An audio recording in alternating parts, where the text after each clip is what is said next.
Hello, I'm Abner Daniel from dcrime. Today we will follow a case of kidnapped a young girl from her own home. In the quiet town of Shepherdsville, Kentucky, the disappearance of 17-year-old Jessica Dishon sent shockwaves through the community, leaving behind a trail of unanswered questions and lingering suspicions. It was a seemingly ordinary day on September 10, 1999, until Jessica vanished without a trace, leaving her family and friends bewildered and desperate for answers. As days turned into weeks and weeks into years, the case remained shrouded in mystery, with no breakthroughs or closure in sight. However, beneath the surface of this seemingly ordinary small town lurked secrets, lies, and a sinister truth waiting to be uncovered.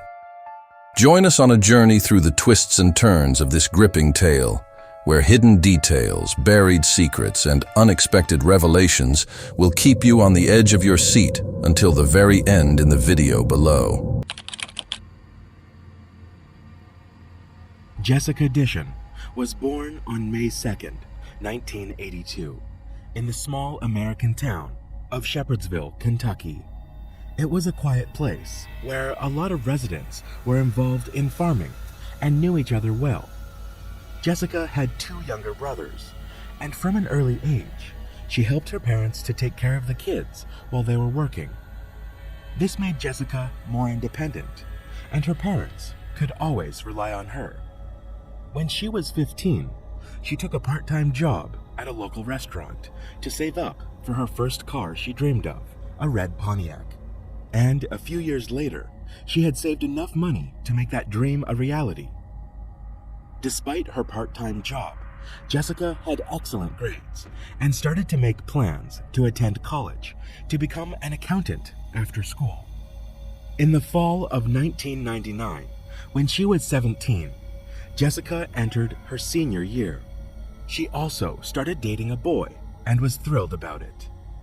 On the morning of Friday, September 10th, her day began as usual. Jessica's parents left for work while she was still asleep.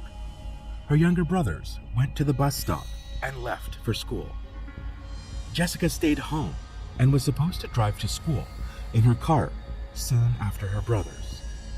Somewhere around noon, her mother returned home and immediately noticed something weird. Jessica's car was parked in front of the house, although she should have been in class at that time. The mother entered the house and went to her daughter's room. Her initial thought was that Jessica might have overslept and missed school, but she wasn't in her bedroom. Next, the mother thought that, for some reason, Jessica might have asked her father for a ride to school. She called him, but he said he had gone to work alone that morning. Thinking there might be something wrong with Jessica's car, the mother took a spare key from the house to try starting it. However, as soon as she approached the car, she saw a disturbing scene. Firstly, the driver's door was slightly open. Secondly, and more alarming, Jessica's cell phone lay on the seat with the numbers 9 and 1 on the screen. Beneath the front seat lay one of Jessica's shoes and her keys, and in the back seat were her textbooks, work clothes, and purse. The mother immediately feared the worst. It was evident that someone had tried to dial 911 on Jessica's phone, but didn't finish it. Moreover, Jessica obviously couldn't have just left all her belongings in the car and walked away. The family lived on the outskirts of town, so she would have had to cover several miles along the road on foot. Jessica's parents called the school, only to hear that their daughter hadn't attended class. Somehow, the school had failed to notify them about this, as it should have done. A few hours later, Jessica's best friend from the restaurant where they both worked called her parents, saying that Jessica hadn't shown up for her shift, increasing their concern. Concerned about Jessica's absence from school and work, and the fact that her belongings, including a phone with 9 and 1 dialed, were left in an unlocked car, her parents decided to call the police. However, the sheriff simply suggested that Jessica likely wandered off and would return home eventually. He didn't even pay any attention to the fact that one of her shoes was left in the car, making it difficult for her to go far without it. Jessica's parents tried to convince the sheriff that their daughter might be in danger, but despite their pleas, he refused to open an investigation, leaving them with no choice but to return home. After that, Jessica's parents decided to take matters into their own hands. They contacted relatives, friends, and acquaintances, but no one had seen her. Together, they started to search for Jessica throughout the town, but she was nowhere to be seen. The next morning, her parents went back to the sheriff and told him that Jessica still didn't make it home. This time, he dispatched 2 officers to inspect her car. But their parents faced yet another problem. The officers examined the vehicle without gloves, touching everything inside with their bare hands. They also didn't check Jessica's room, although it was standard procedure. Once again, let down by law enforcement, Jessica's parents tried to get some help from the local media, drawing their attention to their daughter's disappearance and the police's lack of interest. Alongside relatives and friends, they initiated their own search and also began distributing flyers with information about Jessica. The search was led by Jessica's father and his brother, Stanley, who knew the area well.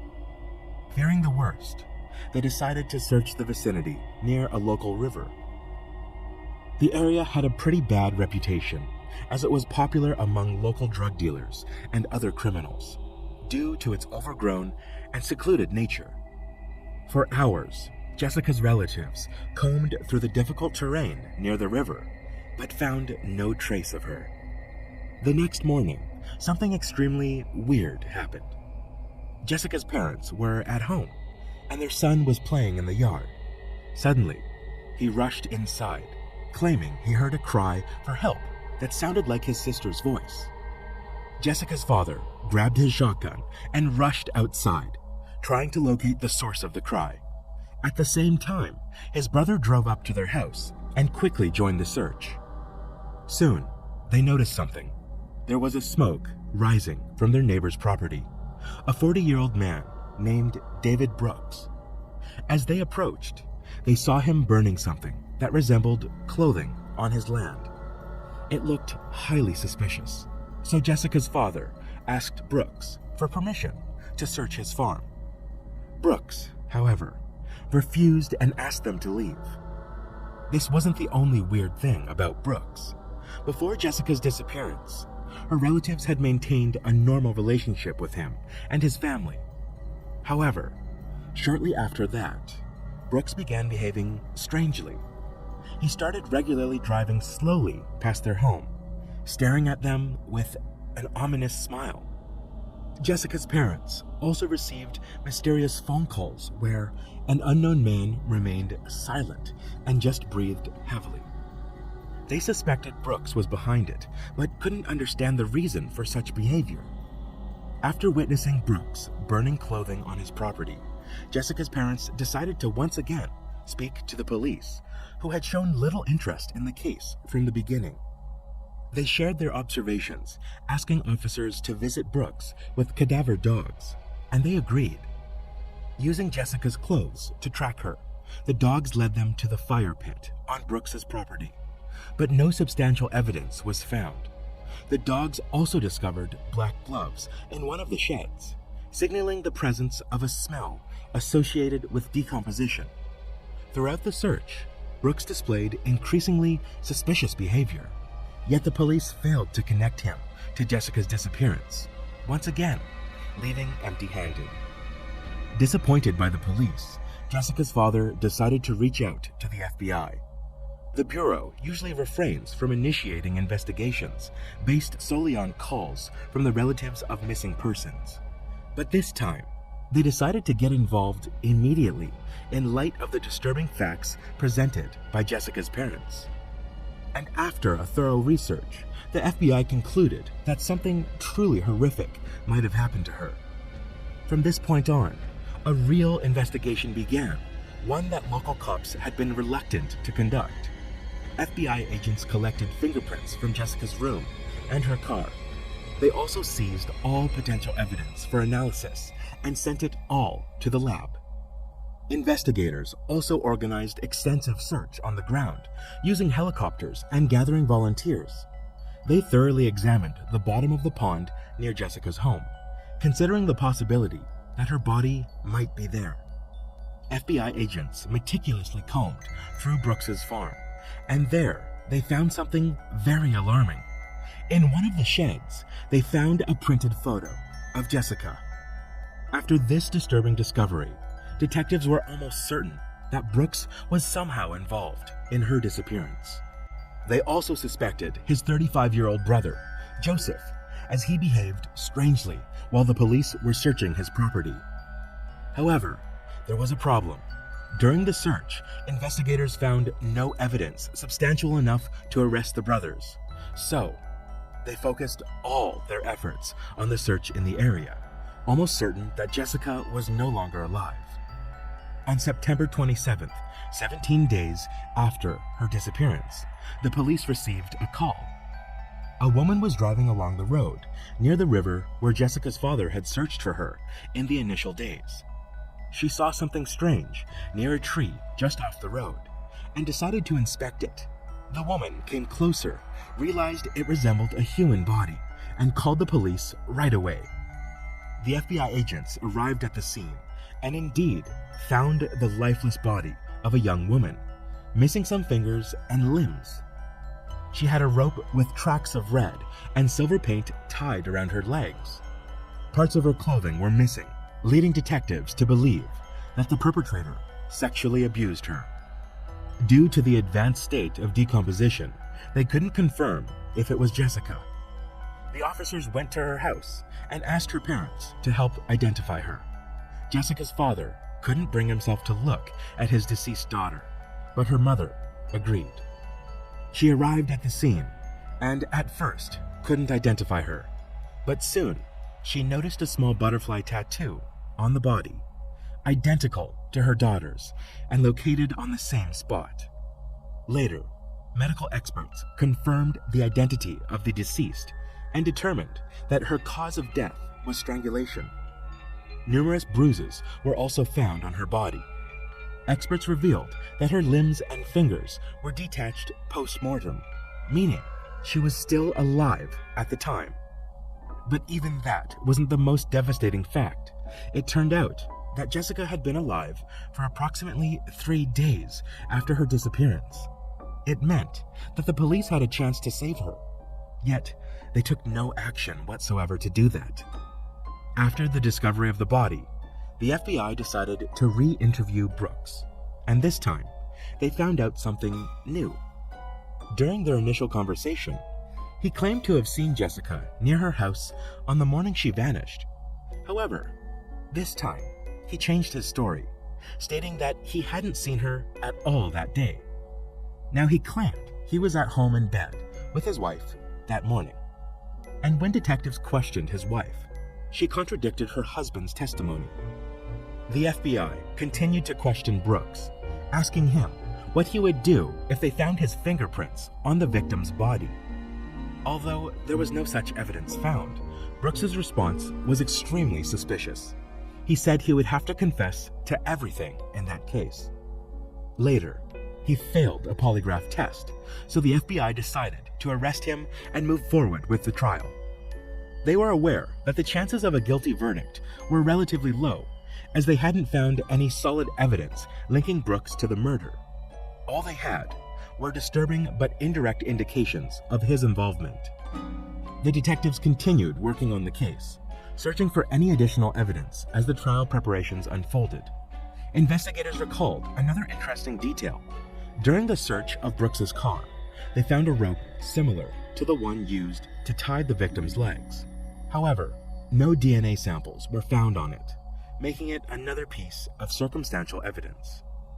The trial began in January 2003. Brooks's lawyer insisted on the complete absence of evidence and declared his client's innocence. Something else came to light during the trial. When the body was discovered, investigators also found some missing limbs of the victim nearby. They placed them in special containers and handed them over to the local police. Ignoring labels that said, "Store it in the refrigerator," they left the boxes at room temperature, causing extensive decomposition. So even if there was some potential evidence, including possible DNA traces from the killer, it was lost due to this error. All other circumstantial pieces of evidence against Brooks lacked sufficient weight. Ultimately, the jurors couldn't reach a unanimous decision, so the man walked free. According to state laws, he could only be charged again if new evidence was found.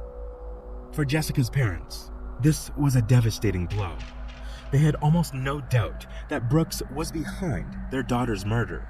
Moreover, had the police taken their job more seriously, their daughter might have been saved. So, in the end, they lost all hope of achieving justice.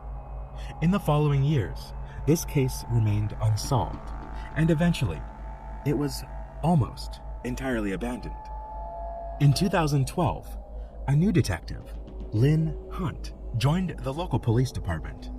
She was assigned to investigate unsolved cases, and her initial focus fell on the murder of Jessica Dishon.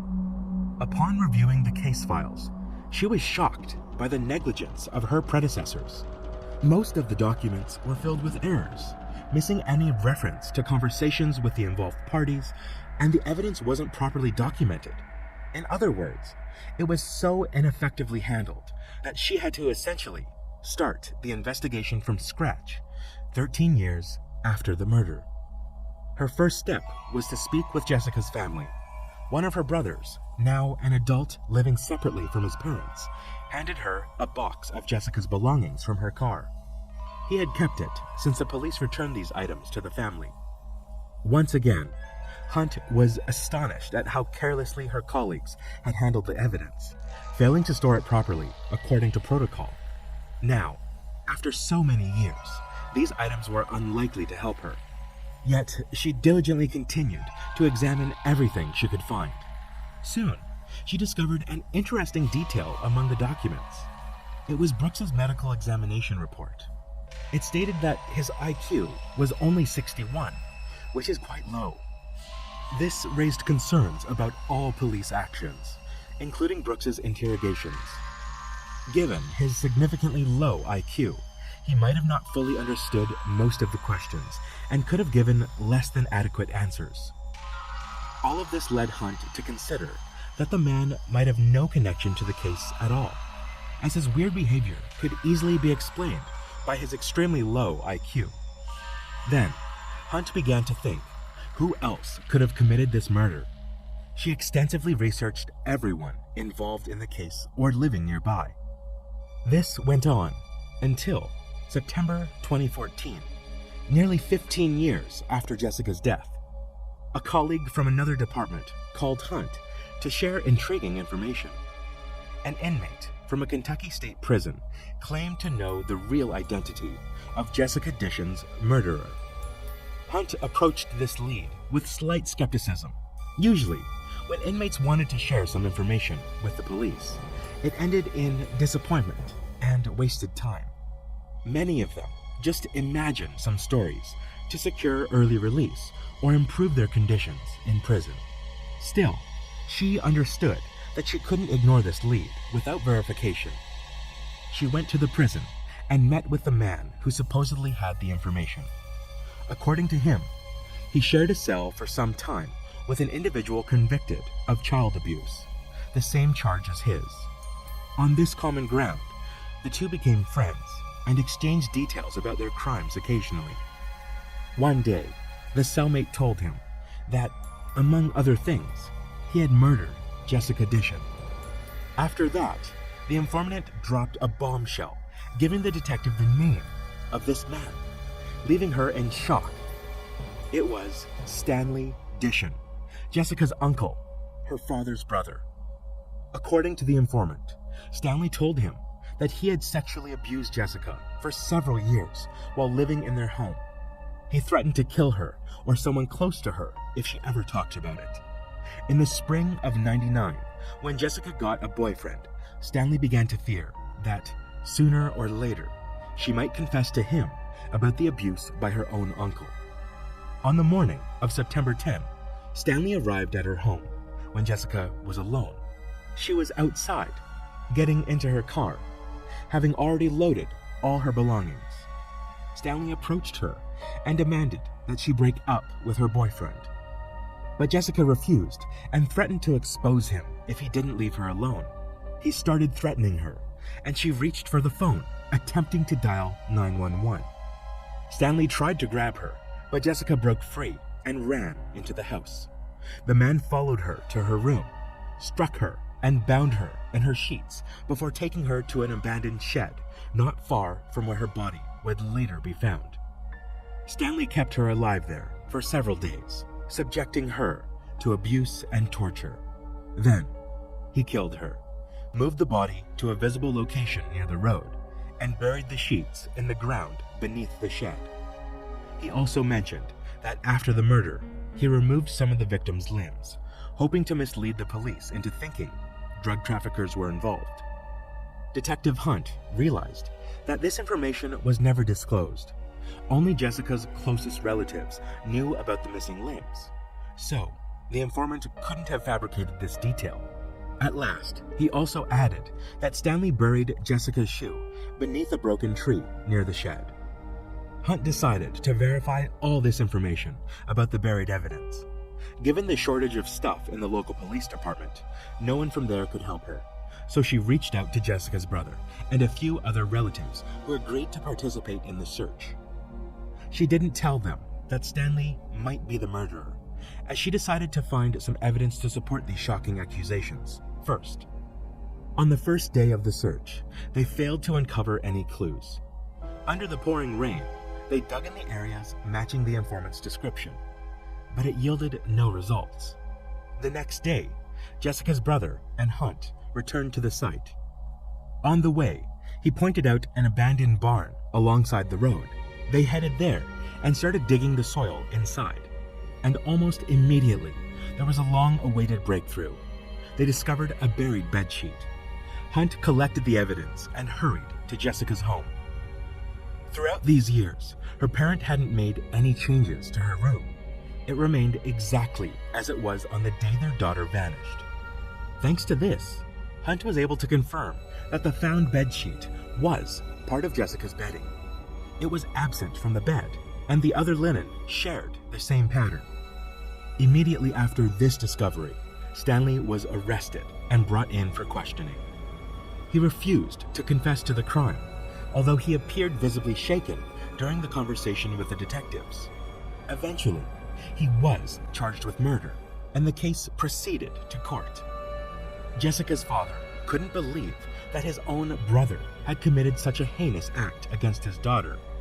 He went through a phase of complete denial, but eventually came to terms with this unbearable reality. Later, he recalled that in the early days of Jessica's disappearance, it was Stanley who suggested searching for the body near the river. However, during the search, he suddenly felt sick and his brother drove him home.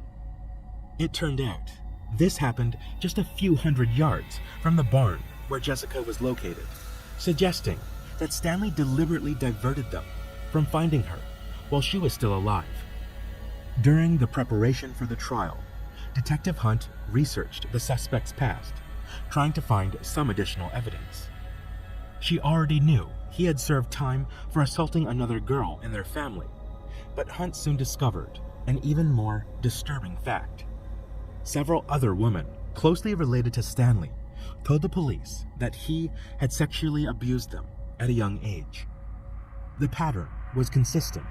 He would tell his relatives that he temporarily had nowhere to live and asked them to let him stay in their home for a while. When left alone with the girls, Stanley committed his vile deeds, using threats to silence them.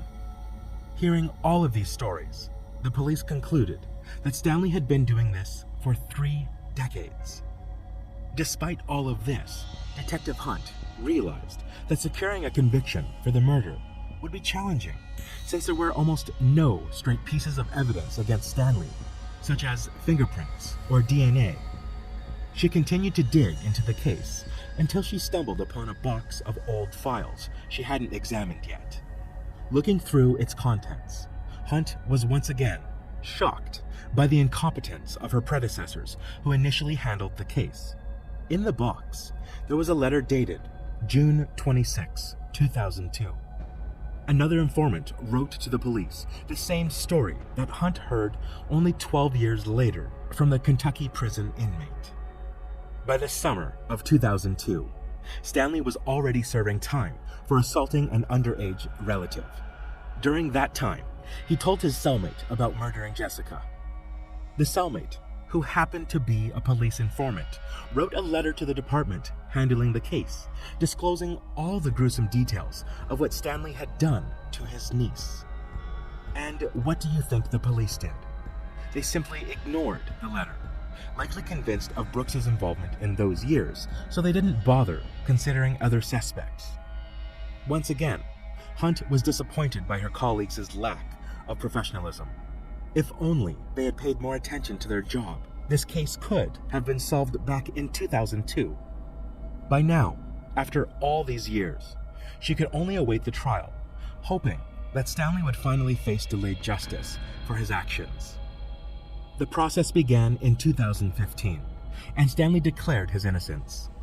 Present in the courtroom, Jessica's parents could hardly look at their relative who had destroyed their lives.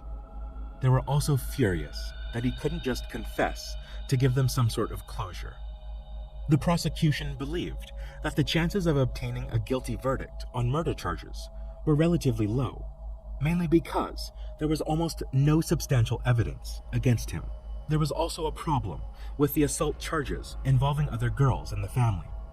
All of them would have to testify in court, describing Stanley's actions against them in great detail. So, the prosecution decided to offer Stanley a plea deal. They agreed to drop the death penalty in exchange for Stanley's confession, both in assaults on relatives and Jessica's murder. In the end, he agreed and pleaded guilty. As part of the deal, he wasn't required to disclose any specific details of the crimes. Jessica's parents, who desired to know the whole truth, weren't happy about it, but Stanley remained silent. Under the plea deal terms, the murderer received a 20-year prison sentence with the possibility of parole after 15 years. Given that he was 56 at the time of sentencing, Stanley might be released at 71. After the trial, Jessica's father promised that if his brother doesn't die in prison, he'll be waiting for him to take matters into his own hands. In 2019, Stanley gave his first interview, claiming he didn't kill Jessica. According to him, he was at work that morning, but it was impossible to verify after 2 decades. He also couldn't explain how 2 unrelated informants came up with identical stories, including details only known to the murderer, such as a bedsheet's burial site.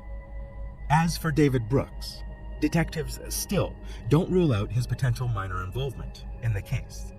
Stanley knew him and could have asked for help in disposing of the victim's belongings. Given Brooks's low IQ, he might have not fully understood the whole situation. It's possible that he burned the girl's clothes in the fire, and Stanley might have handed him the gloves with the scent of the body that the dogs detected. It's also possible that he left Jessica's photo in Stanley's shed to frame him. However, the truth may never be revealed, as Brooks passed away in 2021 due to heart problems. It's worth mentioning the moment when, on the 3rd day of Jessica's disappearance, her younger brother heard a cry for help outside, thinking it was his sister. It's still impossible to say with certainty what happened. At that time, the girl could have still been alive, but Stanley was holding her in the barn a few miles away from her home. Most likely, the child either imagined it due to stress, or someone else was screaming, but there's a somewhat unlikely version. As we recall, right after Jessica's father rushed outside, Stanley drove up to the house, which means he was nearby. It could be that the girl was in his car with her mouth taped shut, or unconscious. However, this theory seems highly improbable. Share your thoughts on this story in the comment section, and don't forget to hit the like button and subscribe if you enjoyed this video. Thank you for watching.